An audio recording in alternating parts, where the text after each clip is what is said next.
Clear नहीं दिख सुन रही। कह रहे हैं कि सर उधर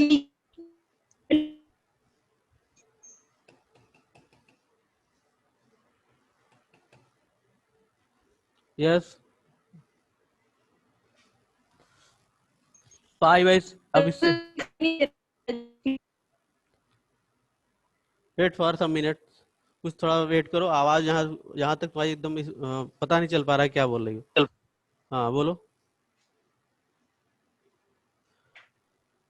क्या कुछ गड़बड़ है क्या, या कुछ प्रॉब्लम हो रही इसमें?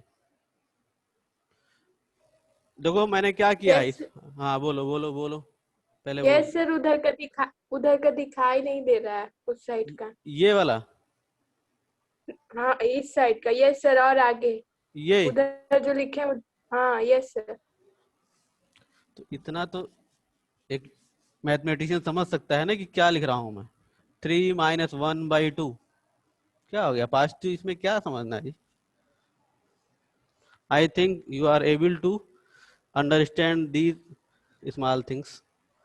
अब देखो यहाँ पर ये π/3 है, ये π/3 मीन्स क्या हो गया 60 वैल्यू, थोड़ा वैल्यू बढ़ा दी इस इंटरवल के लिए मैंने। तो अगर हम π/3 यूज करेंगे इसी पे, तो f dash π/3 cos π/3 minus sine π/3, it is 1/2 minus √3/2, ये होगा निगेटिव वैल्यू। निगेटिव मैंने फर्स्ट डेरिवेटिव यहाँ लेस देन, मतलब ये पॉइंट छोड़कर इसको मैंने लिखा, ये समझ, ये नहीं कि स्ट्रिक्टली कंडीशन अराइज कर गई। पॉइंट ले लोगे तो स्ट्रिक्टली हो गया, पॉइंट ले लोगे तो खाली इंक्रीजिंग डिक्रीजिंग कंडीशन होगी, और पॉइंट एक्सक्लूड कर दोगे तो स्ट्रिक्टली कंडीशन हो जाएगी। ये अपने मन से मैंने खाली डेरिवेटिव की का नेचर यहाँ पे लिखा हुआ है। यहाँ पे देखो इसमें, अब ये 5 और 45 दैट इज 225, तो 180 प्लस 45 मतलब 180 से 45 वैल्यू एक्सीड कर गई तब ये पॉइंट मिला है। हम 60 एक्सीड कर लेते हैं, अब क्या होगा 240 वैल्यू हो जाएगी। इस फंक्शन को 240 पर चेक कर लिया, 240 मीन्स इसका कोई इंटरवल का पॉइंट, इस इंटरवल का पॉइंट है। तो अगर हम इसे गेन करना चाहें तो f 240 मीन्स हो गया 1π/180,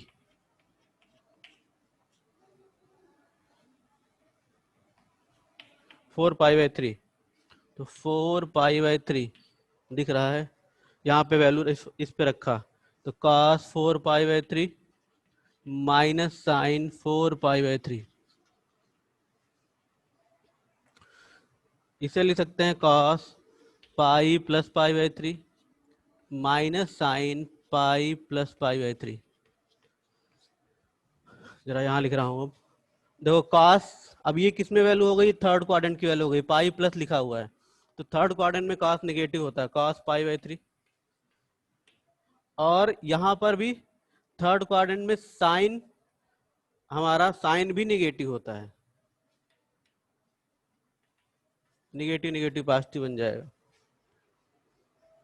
वैल्यू प्लेस कर दी जाए तो π/3 की वैल्यू हो गई -1/2 प्लस √3/2, यहाँ पर क्या दिखेगा, पॉजिटिव दिखेगा, तो अब इसमें भी पॉजिटिव हो गया हमारा। अब इतना पहले समझ लो, अगर इसमें से कहीं पे कोई पॉइंट तुम्हें ना समझ में आ रहा हो तो उसको पूछो, फिर आगे मैं कुछ रिमूव करके आगे समझाता हूँ।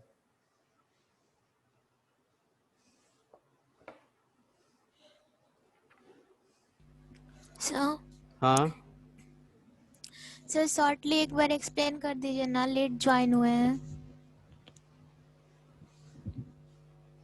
देखो ये फंक्शन था, ये इंटरवल दिया था, इंटरवल ये दिख रहा है कि इंटरवल मेरा क्लोज है, और कंडीशन वो किसने उसने पूछी है, स्ट्रिक्टली कंडीशन। जो थ्योरम तुम्हारे पास अवेलेबल है उसमें ये एकदम लिखा हुआ है कि स्ट्रिक्टली के लिए हमारे पास फंक्शन का ओपन इंटरवल होना चाहिए, यहाँ पे फंक्शन का क्लोज इंटरवल दिया है, इसलिए ये क्वेश्चन थोड़ा सा और थोड़ा डिफरेंट हो गया और क्वेश्चनों से। इसका मैंने डिफरेंशिएशन कर दिया तो ये मिल गया, इसे हमने 0 से कंपेयर कर दिया तो ये कंडीशन अराइज कर गई, tan x = 1। अब मुझे x मीन्स हमारा डोमेन, इस डोमेन को मुझे 0 से 2 पाई तक लेना है, तो मुझे देखना है कि ये tan की वैल्यू 1 0 से 2 पाई के बीच कब कब मिलती है। तो पता है tan फर्स्ट क्वाड्रेंट में पॉजिटिव वैल्यूज गेन करता है और साथ में थर्ड में गेन करता है। तो फर्स्ट में π/4 पे मिलेगी और थर्ड मीन्स 180 से अबव, तो 180 प्लस π/4 हो गया, ये थर्ड क्वाड्रेंट हो गया।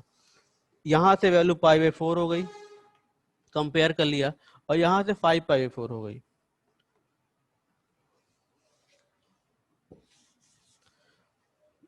अब मैंने क्या किया, एक नंबर लाइन ड्रा कर ली, कहाँ से 0 से 2 पाई। सर थर्ड क्वाड्रेंट में tan निगेटिव होता है ना? आल साइन, कौन है ये, कौन बोल रहा है जी, कौन है, नाम बोलो जरा तो। All sine tan cos। Ankita. Third quadrant में tan पॉजिटिव होता है। देखो सब पहले क्वाड्रेंट में सारे पॉजिटिव होते हैं, दूसरे क्वाड्रेंट में साइन और उसका yes sir, opposite sorry sir. π/4 5/4, ये 2 पॉइंट्स मिले, इसको नंबर लाइन पे मैंने ड्रा कर दिया। एक ये 0 तो ऑलरेडी है ही, ये 2 पाई है, एक π/4 हो गया, दूसरा 5π/4 हो गया। अब मुझे चेक करना है कि किस इंटरवल में इस डेरिवेटिव, ये डेरिवेटिव कैसा दिखेगा, पॉजिटिव दिखेगा कि नेगेटिव दिखेगा।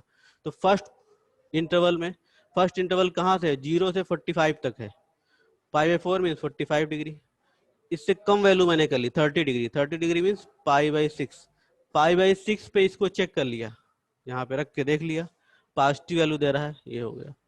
फिर इससे वैल्यू थोड़ी एक्सीड कर दी, 45 से वैल्यू बढ़ा दी, 60 कर दी, तो π/3 हो गई। π/3 पे इसको चेक कर लिया, निगेटिव दे रहा है। अब ये है हमारा, इसको अगर हम देखेंगे तो ये कितना एंगल को रिप्रेजेंट कर रहा है, ये 225 डिग्री को रिप्रेजेंट कर रहा है। कैसे पता चला, यहाँ 180 रख के चेक कर लिया। तो अब इससे वैल्यू बढ़ा दें, और 225 होने का मतलब क्या है, 180 में 45 ऐड किया जा रहा है, 180 मीन्स हमारा सेकंड क्वाड्रेंट यहाँ पे क्लोज हो गया। अब इसमें 45 ऐड किया गया, हम थोड़ा और वैल्यू बढ़ा दें, 60 ऐड कर दें, तो एंगल कितना आएगा, 240 आएगा। और 240 को अगर हम रेडियन फॉर्म में कन्वर्ट करेंगे तो 4π/3 होगा। कैसे, 240 को पाई अपान 180 से मल्टीप्लाई करके देख लिया, तो रेडियन वैल्यू कितनी हो गई, 4π/3। 4π/3 पर इसको फिर चेक कर लिया, 4π/3 कहाँ पे लाई करेगा, इस इंटरवल में लाई करेगा। 4π/3 को cos पाई प्लस π/3 लिख सकते हैं, माइनस साइन पाई प्लस π/3। दो cos क्या होता है, cos और साइन दोनों ही थर्ड क्वाड्रेंट में निगेटिव होते हैं, तो ये निगेटिव हो गया, और ऑलरेडी यहाँ निगेटिव है, वो पॉजिटिव में कन्वर्ट हो जाएगा। तो अगर वैल्यूज देखें तो ये रिजल्टेंट वैल्यू पॉजिटिव मिलेगी, यहाँ पे ये पॉजिटिव हो गई। तो first interval positive, second negative and third positive. अब जरा क्वेश्चन पे चले आए, क्वेश्चन क्या कह रहा है, मुझसे क्या निकलवाना चाहता है। क्वेश्चन जो है वो इंटरवल हमारे चाहता है कि वो स्ट्रिक्टली इंक्रीजिंग इंटरवल हो या स्ट्रिक्टली डिक्रीजिंग इंटरवल हो।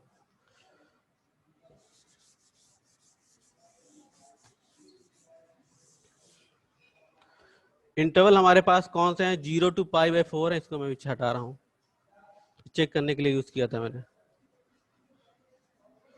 0 एंड π/4 ये इंटरवल है।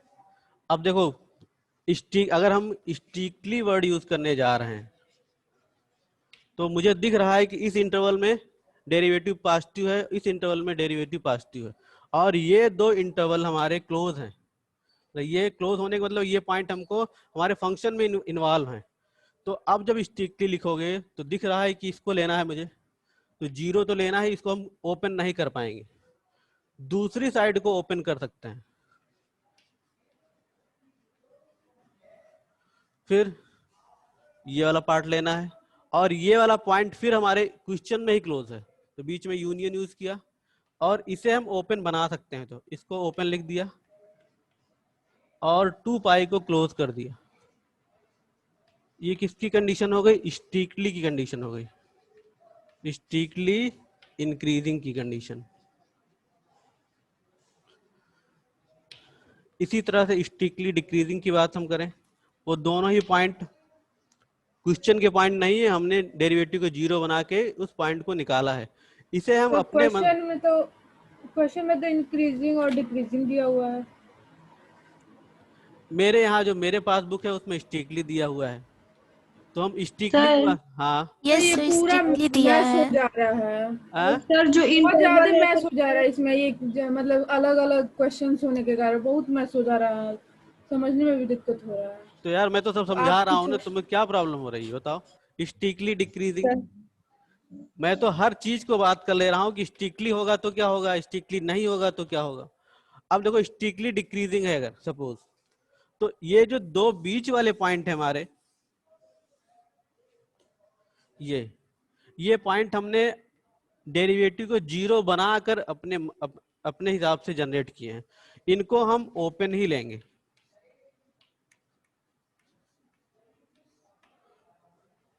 ये हर बुक में हर तरह अलग अलग क्वेश्चनों को उन्होंने लिखा हुआ है, वो खुद ही कंफ्यूज है क्या करना चाहिए क्या नहीं करना चाहिए।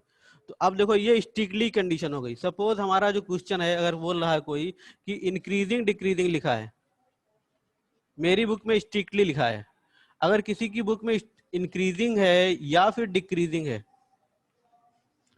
तो अब देखो इंटरवल कैसा कन्वर्ट होगा। अब इसी चीज को मैं समझा रहा हूं कि तुम अपने मन से भी समझ सकते हो क्या होना चाहिए। इंक्रीजिंग कंडीशन पे देखो यहां पर तो क्लोज है ही है, ये भी क्लोज हो जाएगा, ये वाला पॉइंट, ये पॉइंट मैंने निकाला है, इन दो पॉइंट्स को भी क्लोज कर देंगे जब हम स्ट्रिक्टली खाली इंक्रीजिंग की बात करेंगे। और स्ट्रिक्टली में इसलिए छोड़ रहे हैं क्योंकि इस पॉइंट को लेने के बाद हमारा फर्स्ट डेरिवेटिव जीरो बन जाएगा, क्योंकि cos pi by 4 minus sine pi by 4, cos pi by 4 की वैल्यू भी वही होती है 1/√2, साइन की वैल्यू भी वही होती है, तो डेरिवेटिव जीरो बन जाएगा। और स्ट्रिक्टली में जीरो बनना नहीं चाहिए, इसलिए मैंने ओपन रख दिया, ये पॉइंट बाहर निकाल दिया। ऐसी कंडीशन यहाँ पर भी आएगी, इस पे भी जीरो बन जाएगा, इसको बाहर निकाल दिया। और अगर इंक्रीजिंग और डिक्रीजिंग है तो हमारा डेरिवेटिव जीरो बन सकता है। इंक्रीजिंग कंडीशन है तो क्या होगा, f dash x is greater or equal to zero, मतलब वहां पे इक्वल की कंडीशन भी है। ऐसे डिक्रीजिंग है खाली तो less or equal to zero की कंडीशन है। तो अब ऐसे इंक्रीजिंग मुझे लिखना है, तो ये तो हम क्लोज है ही है, ये दोनों भी क्लोज कर दिया। 0 pi by 4 union 5 pi by 4 and 2 पाई। इतना याद रखो, जब भी इंक्रीजिंग डिक्रीजिंग की बात होगी, यहाँ के लिए क्या है, फर्स्ट डेरिवेटिव ऐसा दिखना चाहिए, ग्रेटर आर इक्वल दिखना चाहिए। यहाँ पे डिक्रीजिंग में first derivative less or equal to दिखना चाहिए। मतलब कोई पॉइंट जरूर ही ऐसा हो जिसको रखने पर फर्स्ट डेरिवेटिव जीरो बन जा रहा हो। अगर नहीं बनेगा तो फिर स्ट्रिक्टली कंडीशन हो गई ना, तो हमारा जो ग्राफ का प्लॉट होगा वो डायरेक्टली अपवर्ड होगा। अब जैसे इसके साथ डिक्रीजिंग हो गया,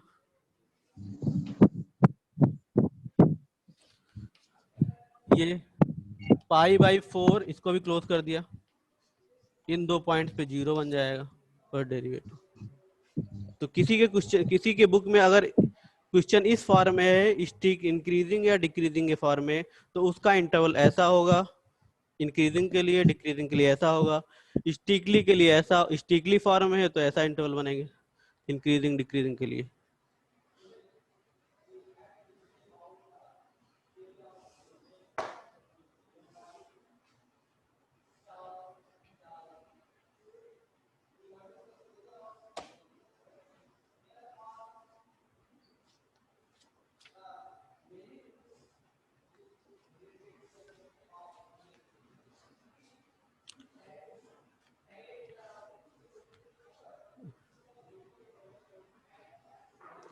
हर बुक में उन्होंने क्वेश्चनों को लिखने का ढंग चेंज किया है, कहीं पे कुछ वर्ड यूज किए हैं कहीं पे कुछ, और दोनों में डिफरेंस है। तो जिस तरह का which type of the question given in your book, the solution or the interval you will give in the same pattern. If he is asking about the strictly increasing or strictly decreasing, then the interval will be like that. If it is increasing decreasing condition, then you can understand which type of the interval can be generated there. मतलब हमको पता होना चाहिए कि हमको क्या करना है वहां पे, क्वेश्चन कैसा भी हो।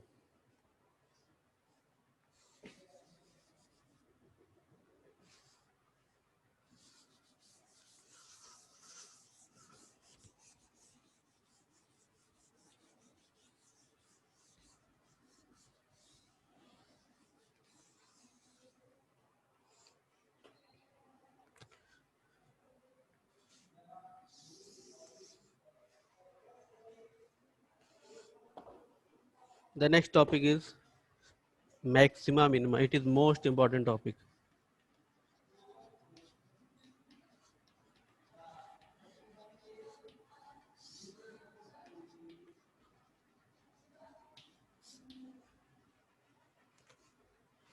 तो पहले तो कॉन्सेप्ट डेवलप किया जाए कि what is the maxima, what is the minima.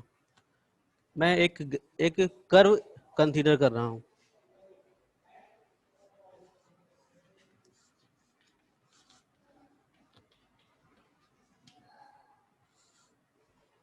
Suppose कोई कर्व है इस फॉर्म का, क्योंकि ये कर्व हम पढ़ चुके हैं, इसका सब कुछ जानते हैं, कैसे घूमा है, कैसे कहाँ पे टर्न हुआ है, इसलिए मैंने इस कर्व को लिया।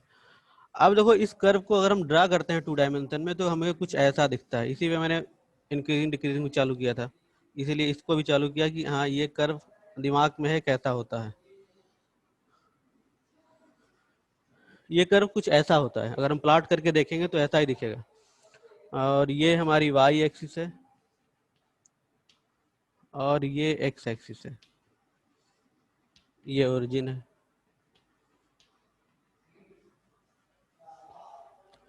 अगर इस कर्व को देखें तो मैक्सिमम और मिनिमम होता क्या है, पहली चीज उस पर डिस्कशन किया जाए, फिर और बातें, इसमें बहुत सारी बातें हैं।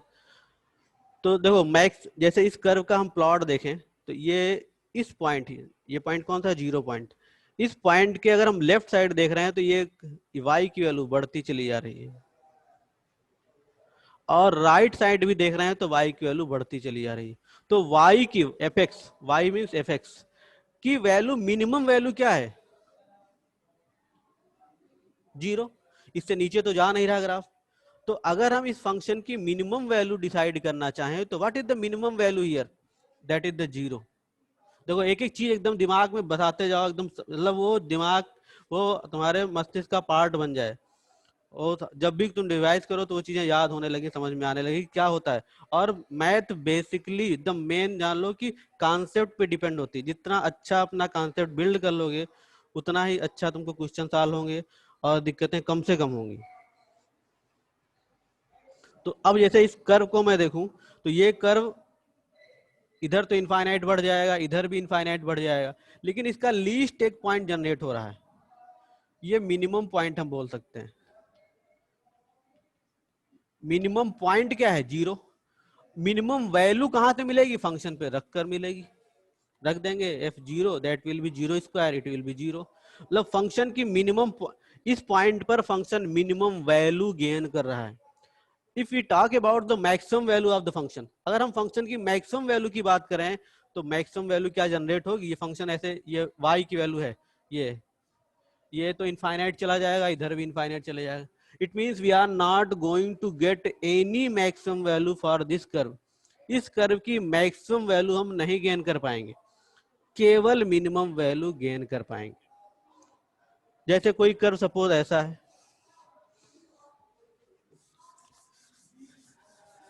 ये ऐसा टॉपिक है, इसमें sure and certain you will get question in your examination, either 4 और 6, possibility for the 6 marks also here. देखो एक, अगर मान लेते हैं मैं कर्व ऐसा बना लूं, इसी को मैं माइनस साइन के साथ लिख दूं, अब ये कर्व कैसा होगा, यहाँ पे देखो ये क्या है, y है, y पूरा पूरा निगेटिव दिख रहा है। यहाँ पे क्या दिख रहा था, y पूरा पूरा, ये क्योंकि स्क्वायर हो जा रहा था, पॉजिटिव दिख रहा था, तो पॉजिटिव दिख रहा था, फर्स्ट और सेकंड क्वाड्रेंट कवर कर रहा था। क्यों, क्योंकि फर्स्ट और सेकंड क्वाड्रेंट में y हमारा पॉजिटिव होता है। अब देखो यहाँ पे निगेटिव, थर्ड और फोर्थ क्वाड्रेंट में y हमारा निगेटिव होता है।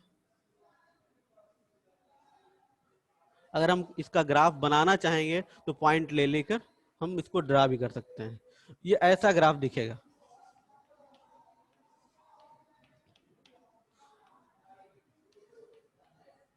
अब देखो इस ग्राफ की अगर हम मिनिमम वैल्यू की बात करें तो ये दम इधर भी माइनस में चला जा रहा है, इधर भी नेगेटिव चला जा रहा है, लेकिन इसकी मैक्सिमम वैल्यू जनरेट हो रही है किस पे, 0 पे। तो जैसे ये कर्व है मैक्सिमम वैल्यू जनरेट किया, ये कर्व है मिनिमम वैल्यू जनरेट किया। कुछ ऐसे भी कर्व हो सकते हैं जिसमें मैक्सिमम और मिनिमम दोनों आ जाए। जैसे इसमें हम इसमें चाहे कि मिनिमम वैल्यू निकाल पाएंगे, पॉसिबिलिटी नहीं है। इसमें चाहे मैक्सिमम वैल्यू निकाल पाएंगे, पॉसिबिलिटी नहीं है। मतलब इनमें एक ही वैल्यू एग्जिस्ट कर पा रही है, आइदर मैक्सिमम और मिनिमम। कुछ ऐसे भी कर्व हैं जिसमें भी मैक्सिमम और मिनिमम दोनों वैल्यूज एग्जिस्ट करती है। सपोज मैं एक कर्व यहाँ पे लूं, F x equal sine x, suppose इसका कर्व मैं ड्रा करूं 0 1 एंड -1, π/2, पाई, 3 π/2 एंड 2 पाई। तो अगर इस कर्व को देखें तो 0 पे 0, π/2 पे 1 हो जाता है,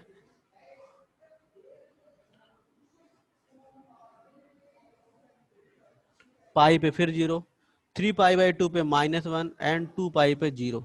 तो अगर मैंने अपना डोमेन जो है 0 से 2 पाई लिया है, तो अब मुझे पता है साइन की मैक्सिमम वैल्यू 1 होती है, 1 भी मिल गई और मिनिमम वैल्यू भी मिल गई 2 पाई पे, 3 π/2 पे -1।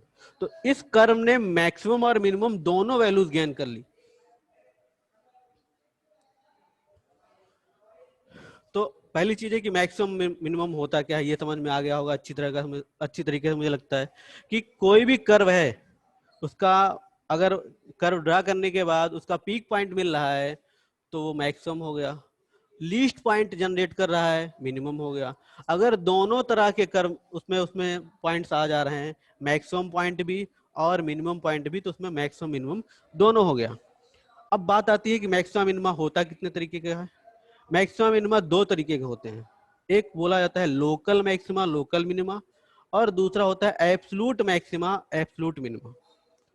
देखो लोकल और एब्सोल्यूट में डिफरेंस क्या है, अगर हम थोड़ा सा प्रैक्टिकल होकर सोचें, मतलब मैथ के छोड़कर सोचें, तो जैसे कहा नहीं जाता कि this person is a local leader. Local means हो गया कि कुछ उसकी सराउंडिंग है उसी में वो लीडरशिप कर रहा है, और जैसे मोदी हैं या फिर राहुल गांधी हैं या लाइक दैट पर्सन, तो उस तरह के लोग क्या हैं, वो हमारे एब्सोल्यूट लीडर हैं। एब्सोल्यूट माने हो गया कि वो पूरे इंडिया पे पॉलिटिक्स कर रहे हैं, उनकी पार्टी हर जगह पे हैं, तो ऐसे लोगों को ऐसे लोग एब्सोल्यूट बोले गए। तो वही कंडीशन यहाँ पे मैथमेटिक्स में आती है कि अगर हम किसी पॉइंट के अराउंड मैक्सिमा मिनिमा देख रहे हैं, तो उस मैक्सिमा मिनिमा को लोकल मैक्सिमा लोकल मिनिमा बोला जाएगा। और अगर हमने एक डिफिनिट इंटरवल बना लिया, दैट इज द क्लोज, और उसमें हम मैक्सिमा मिनिमा डिस्कस कर रहे हैं। डिफिनिट इंटरवल माने जैसे मान लेते हैं हमने ये पूरा, जैसे हमने बात की कि इंडिया की लीडरशिप, अब क्या हो गया, वहां पे जो पीक पॉइंट, वहां पे सबसे हाईएस्ट वैल्यू जो होगी उस इंटरवल की, वो हमारी एब्सोल्यूट होगी, एब्सोल्यूट मैक्सिमा होगी, और जो सबसे लीस्ट वैल्यू होगी एब्सोल्यूट मिनिमा होगी। सपोज मैं एक ग्राफ ड्रा करता हूं यहाँ पे,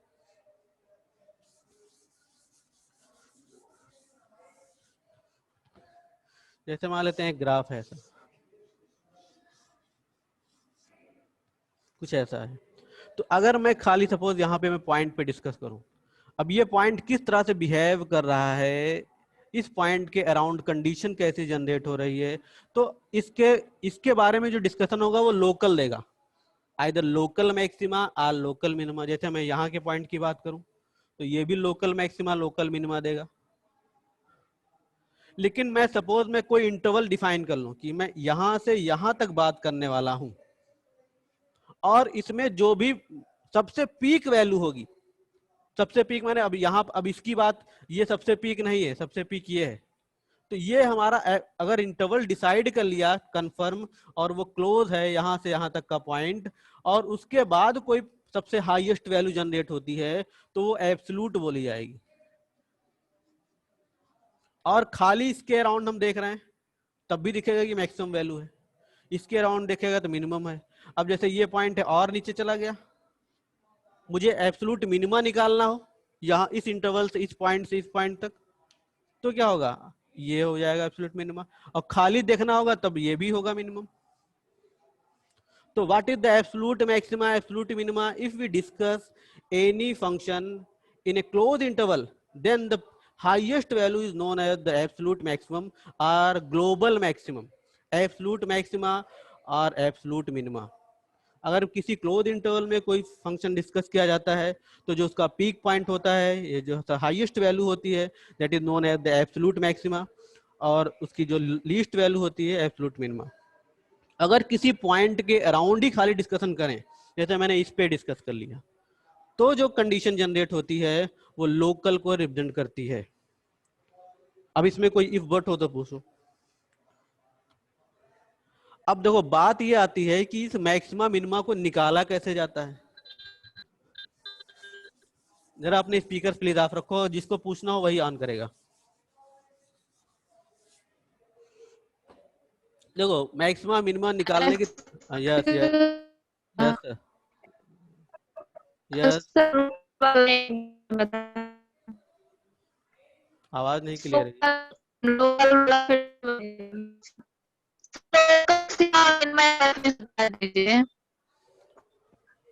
ग्लोबल मैक्सिमा, ग्लोबल या एब्सोल्यूट, यार तुम्हारी साइड से वॉइस नहीं क्लियर आ रही, तुम्हारी आवाज नहीं क्लियर है। मैं समझ नहीं पा रहा हूँ क्या पूछना चाहती हो तुम मुझसे। तो फिर से एक बार मैं इन चीजों को फिर से एक बार रिवाइज कर रहा हूँ, अगर कहीं डाउट।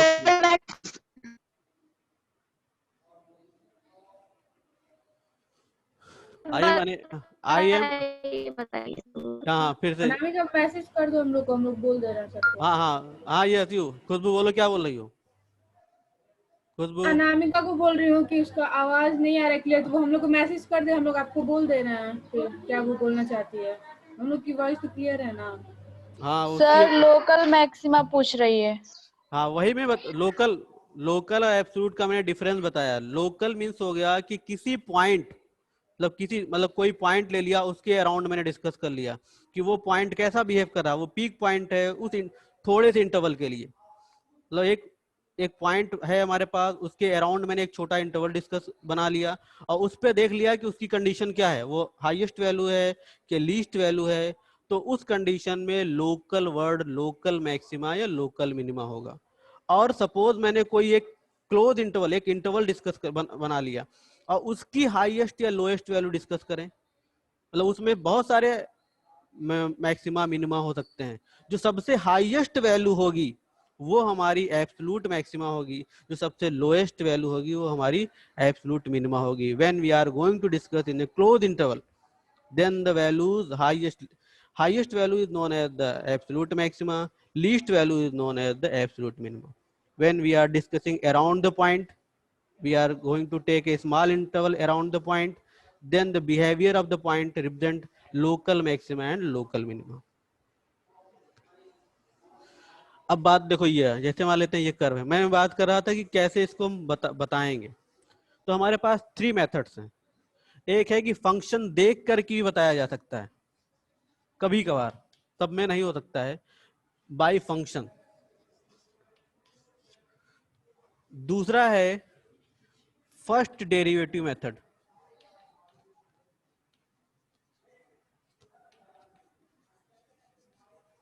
और थर्ड है सेकेंड डेरिवेटिव मेथड।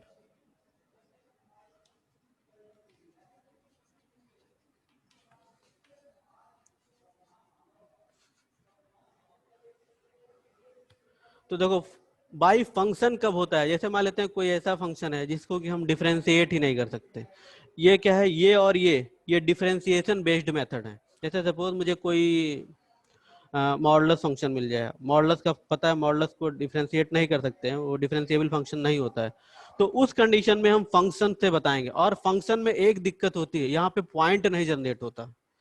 इन दोनों में, अगर इन दोनों मेथड से किसी चीज को हम बता रहे हैं तो यहाँ पे पॉइंट भी बता सकते हैं, किस पॉइंट पर मैक्सिमम होगा, किस पॉइंट पर मिनिमम होगा।